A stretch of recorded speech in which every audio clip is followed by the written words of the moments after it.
చలికాలంలో ప్రాణాంతక మహమ్మారి మళ్లీ విజృంభిస్తోంది. సికింద్రాబాద్ గాంధీ ఆసుపత్రిలో ఇటీవలే ఓ మహిళ స్వైన్ ఫ్లూతో చనిపోయింది. అనుమానితుల నుంచి శాంపిల్ సేకరించిన వైద్య ఆరోగ్య శాఖ పరీక్షలు నిర్వహించగా ఇప్పటికే 112 మందికి స్వైన్ ఫ్లూ సోకినట్టు నిర్ధారణ అయింది. గత 5 నెలల్లో 6 స్వైన్ ఫ్లూతో చనిపోయినట్టు స్పష్టమైంది. రంగారెడ్డి జిల్లా పరిధిలో అత్యధికంగా 50 స్వైన్ ఫ్లూ కేసులు వెలుగు చూశాయి. హైదరాబాద్లో 40, నల్గొండలో 6, వరంగల్, మెదక్, మహబూబ్ నగర్, ఖమ్మం జిల్లాలో 4 చొప్పున స్వైన్ ఫ్లూ కేసులు బయటపడ్డాయి.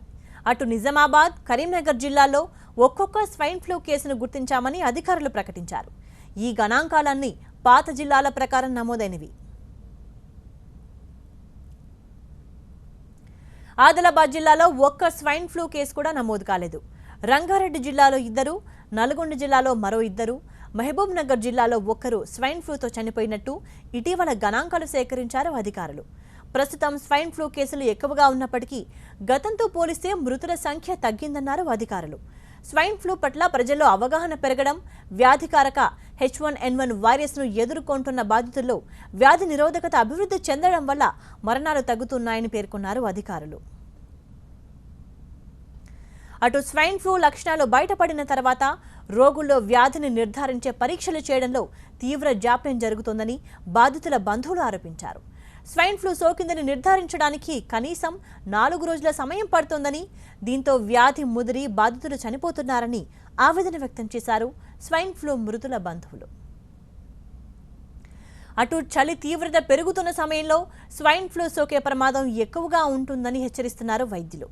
5 ఏళ్లలోపు చిన్నారులు, గర్భిణులు, షుగర్ పేషెంట్లు, క్యాన్సర్ రోగులు, ఆస్తమా బాధితులు, కిడ్నీ వ్యాధిగ్రస్తులకు స్వైన్ ఫ్లూ ముప్పు మరింత ఎక్కువ అని స్పష్టం చేస్తున్నారు వైద్యులు. కాబట్టి ఈ తరహా వ్యక్తులు ముందు జాగ్రత్తలు తీసుకోవాలని సూచిస్తున్నారు నిపుణులు. జలుబు, దగ్గు, జ్వరం, ఒళ్ళు నొప్పుల లక్షణాలు ఉంటే తక్షణమే డాక్టర్లను సంప్రదించాలి. స్వైన్ ఫ్లూ లక్షణాలు ఉన్న వాళ్ళు జన సమూహంలోకి వెళ్లకూడదు. సాధ్యమైనంత వరకు ఇంటి దగ్గరే ఉండాలి. వాళ్ళు వాడిన దుస్తులు ఇతరులు ఉపయోగించకుండా జాగ్రత్తలు తీసుకోవాలి. దగ్గినా, తుమ్మినా చెయ్యి లేదా వస్త్రాన్ని ముఖానికి అడ్డం పెట్టుకోవాలి. దగ్గినా, తుమ్మినా క్షణమే చేతులు, ముఖం శుభ్రంగా కడుక్కోవాలి. జలుబు, దగ్గుతో బాధపడుతున్న వాళ్లకు షేక్ హ్యాండ్ ఇవ్వకపోవడం మంచిది.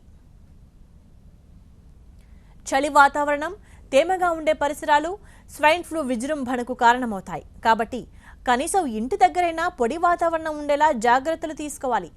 తేమను కాచుకునేందుకు అవసరమైతే రూమ్ హీటర్ల వంటివి ఏర్పాటు చేసుకోవడం మంచిది.